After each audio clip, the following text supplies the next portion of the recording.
اوس به مو ځینې سوالونه چې دی هغه جوړوو چې سوال چې دی هغه جرمني ژبې کې څه رقم جوړیږي. مثال د خبرې څلور لفظونه چې دی هغه چې تاسو یاد کړئ نو تاسو اسانه سه سوال جوړولی شئ. مثال د خبرې was یعنی څه، wer یعنی څوک، wo یعنی چیرته او wie یعنی څنګه.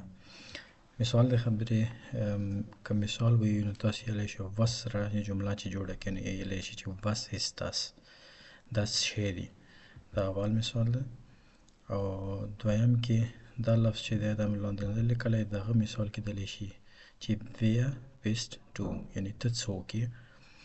او بیا چې دی wo یعنی چیرته، wo bist du ته چیرته یې. او بیا wie مثال چې دی څنګه یعنی wie geht es dir یعنی ته څنګه یې. او که ادب لاسې کوم ستر عمر والی وي یا څوک نه پېژنئ تاسې هغه ته چې هغه ته به ویلی شي چې wie geht es ihnen.